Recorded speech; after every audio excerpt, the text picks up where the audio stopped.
मैं सरदार सिंह से आचार्य भूगोल, एसपीसी गवर्नमेंट कॉलेज बीम।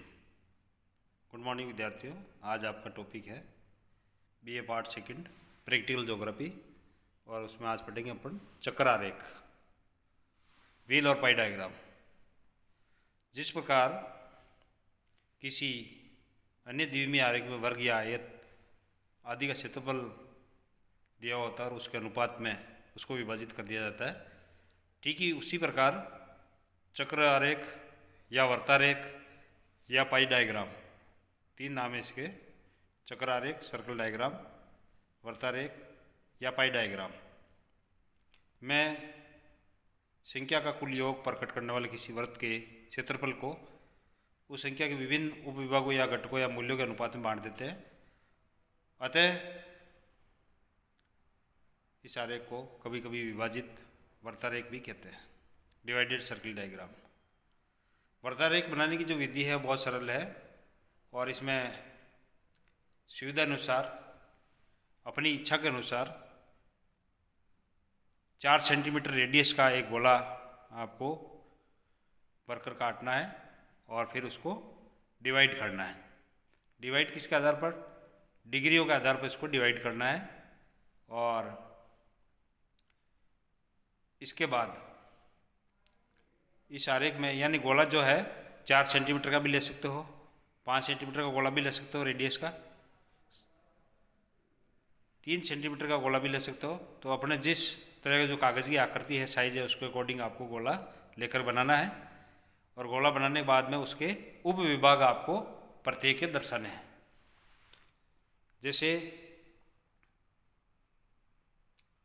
भिन्न भिन्न उपविभागों या घटकों को निम्न अंशों या डिग्री में अलग अलग मान ज्ञात करते हैं। तो किसी उप विभाग का यदि हम मान ज्ञात करते हैं तो ये मान के चले बच्चों कि जो गोला हम लोग बनाते हैं वो 360 डिग्री का है टोटल, और 360 डिग्री को आपको प्रत्येक उप विभाग में उनको डिवाइड करना है। तो उसके लिए एक सूत्र दे रखा है आपके सामने, किसी उप विभाग का डिग्री में मान या अंशों में मान। तो प्रत्येक उप विभाग का वास्तविक मान यानी जो मान दिया हो वो इनटू, चूँकि गोला 360 डिग्री है इसलिए मल्टीप्लाई 360, और संख्या का कुल योग यानी जो टोटल है, जैसे इसमें टोटल आ रहा है 30.41, उसका इसमें भाग देना है। उप विभाग का भाग जैसे 6.68, तो उप विभाग का वास्तविक मान 6.68 लिख दिया, मल्टीप्लाई 360 बटा 30.41। तो इस तरह से जो भारत में भूमि उपयोग के आंकड़े दे रखे हैं उसके आधार पर एक वर्तारेख हम बना रहे हैं, जिसको डिवाइडेड सर्कल डायग्राम भी कहते हैं और विभाजित वर्तारेख भी इसको कहा जाता है। देखिए इसकी सॉल्यूशन की विधि। सबसे पहले भूमि का वर्गीकरण, कृष्ट भूमि यानी कृषि भूमि, वन भूमि, कृषि के लिए अप्राप्त भूमि, कृषि के अतिरिक्त अन्य अकृष्ट भूमि और प्रतिभूमि, ये भूमि का वर्गीकरण दे रखा है। और क्षेत्रफल करोड़ हेक्टेयर में दे रखा है 14.02, 6.08, 3.95, 3.36, 2.40, और इनकी टोटल आपको करनी है। टोटल हो गई 30.41। तो विद्यार्थी देखें, इनकी डिग्री ज्ञात करनी है तो 360 का एक गोला बना हुआ है और 360 के अंदर कृषि भूमि को बांटना है या 14.02 को बांटना है, 6.68, 3.95, 3.96, 2.40, यानी जो 30.41 करोड़ है उसको आपको डिग्रीज के अंदर बांटना है। तो सबसे पहला जो कृषि भूमि उसके लिए कितने डिग्री आएगा, उसके लिए 14.02 यानी उप विभाग का वास्तविक मान 14.02 हो गया, मल्टीप्लाई पूरा गोला 360 डिग्री का है और कुल योग का इसमें भाग देना है। 30.41 कुल योग है, उसका भाग देना है प्रत्येक संख्या के अंदर। तो ये बच्चों जो डिग्री आई वो 166 डिग्री आया। फिर सेकंड जो वन भूमि है 6.68 यानी उप विभाग का वास्तविक मान मल्टीप्लाई 3060 और 360 के बाद में डिवाइडेड बाई 30.41, तो ये 79 डिग्री आया। फिर तीसरा जो भूमि का वर्गीकरण है, कृषि के लिए अप्राप्त भूमि, इस उपविभाग का वास्तविक मान है 3.95 करोड़ मल्टीप्लाई 360 डिवाइडेड बाई 30.41, तो ये 46.8 डिग्री आया विद्यार्थियों, 46 डिग्री के लगभग। फिर चौथा 3.36 मल्टीप्लाई 360 बटा कुल योग, यानी 30.41 कुल योग है, ये आया 39.8 डिग्री, यानी 40 डिग्री के लगभग आया। फिर है लास्ट में 2.40 मल्टीप्लाई 360 बटा 30.41। 360 कहाँ से आया, क्योंकि ये पूरा गोला 360 डिग्री है और 360 डिग्री को आपको अलग अलग डिग्रीज के अंदर डिवाइड करना है। जब बच्चों इन डिग्रियों की हम टोटल करते हैं 166, 79, 46.8, 39.8, 28.4, तो योग 360 आना चाहिए इनका, डिग्रीज का योग 360 होना चाहिए, तभी इसको हम डिवाइड कर पाएंगे। जैसा कि इसके लिए क्या करते हैं, इनकी शेप याद कर लेते हैं। तो सबसे पहले 166 डिग्री लिखा आगे संचयी मान, 166 के अंदर 79 जोड़ दिए, 245, 245 के अंदर 46.8 डिग्री जोड़ दिया, 291.8 डिग्री, 298.1 में 39.8 जोड़ दिया, 331.6, 331.6 के अंदर 28.04 डिग्री जोड़ दिया, तो ये 360 डिग्री आ गया। तो लास्ट के अंदर इनकी शेप याद करते तो 360 डिग्री आ जाता है। फिर आपको लैंड यूटिलाइजेशन इन इंडिया 1976-77 अपनी इच्छा से, या आपको 4 सेंटीमीटर के रेडियस भर के प्रकार को लेकर के ये गोला आपको ड्रॉ करना है। और इसके बाहर वाला जो गोला है उसका कोई नाप नहीं है, केवल अंदर वाले गोला का ही नाप है। बाहर वाला गोला भी आप लोग अपने हिसाब से इसके सारे आप ड्रॉ कर लिए, जिस पे लिखने में आसानी रहेगी। फिर सबसे पहले 0 डिग्री की सीध में आपको बीच का जो पॉइंट है रेडियस का सेंटर पॉइंट है, उससे आपको बिल्कुल 90 डिग्री के एंगल पर मिलाना है। 0 डिग्री से सीधा आपको नीचे मिलाना है। तो अब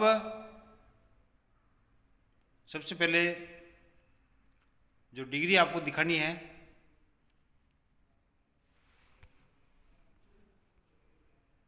एक 166 डिग्री,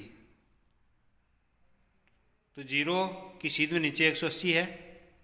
इसमें परसेंटेज दे रखे विद्यार्थियों, डिग्री नहीं दे रखी है, तो आपको डिग्री इसमें बनानी है। 0 से एकदम सीध में 180 डिग्री आता है, तो 166 डिग्री का आपको एंगल, पहला एंगल बनाना है। चंदा रख करके बीच वाले पॉइंट पे चंदा आपको रखना है, और इस लाइन के सारे 0 डिग्री वाली लाइन के ऊपर उसके सारे चंदा रख करके और 166 डिग्री का कोण बनाना है। 25% का मतलब 90 डिग्री है, और 166 डिग्री का पहला कोण। फिर आपको दूसरा कोण बनाना 245 का। कैसे बनाओगे, फिर उसी लाइन पर 0 डिग्री वाली लाइन के ऊपर ही आपको गोल वाला चंदा रखना है, जिसपे 360 डिग्री लिखे हुए हैं वही चंदा रखना है, और 245 डिग्री यानी 180 के आगे 245 डिग्री है, यानी 70 और 65% के बीच में ये 245 डिग्री। तीसरा गोला विद्यार्थियों आपको 291.8, तो 291.8 का मतलब ये हो गया, ये देखिए 80 और 85 के बीच में जो आ रहा है वो 291.8, यानी 0 से काउंट होगा, 0 से चल करके आपको 291.8। फिर विद्यार्थियों आपको अगला गोला है 331.6, 90 और 95 के बीच में 331.6, और फिर लास्ट में जो 28.4 है वो लास्ट में बच जाएंगे, यानी 360 डिग्री। देखिए 0 से जो 45 की सीध में ये 166 डिग्री है, फिर 45 से लगा करके और 70 के बीच में ये 79 है, फिर उसके बाद में 70 से लगा करके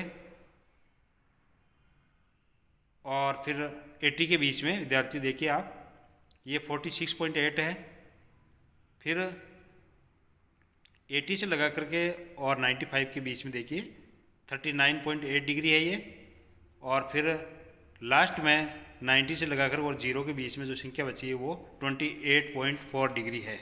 फिर आपको सबको अलग अलग शेडिंग इसमें देनी है, और शेडिंग देने के बाद में आप लोगों को इसकी सारणी आपको इंडेक्स बनानी है। पहले के लिए कल्टिवेटेड लैंड, कर्षित भूमि, दूसरी जो शेडिंग है वो फॉरेस्ट एरिया के लिए है, तीसरी है नॉन अवेलेबल फॉर कल्टीवेशन, और फिर चौथी जो शेडिंग है other uncultivated excluding follow lands, और लास्ट में जो है फॉलो लैंड यानी बंजर भूमि। तो 1, 2, 3, 4 और 5 शेडिंग आपको देनी है, पांचों के बारे में आपको बताना है।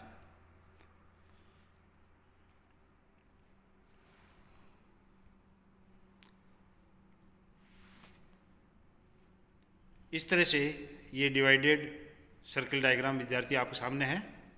लैंड यूटिलाइजेशन इन इंडिया 1976-77 जब आप बनाते हो तो उसके ऊपर मेन टाइटल भी लिखना है divided circle diagram. Land utilization in India 1976-77 से पहले ऊपर मेन हेडिंग जो होगा डिवाइडेड सर्किल डायग्राम, उसके बाद में आपको लैंड यूटिलाइजेशन इन इंडिया ये लिखना है और उसके नीचे फिर ये इंडेक्स वगैरह आपको बनानी है। थैंक यू, धन्यवाद।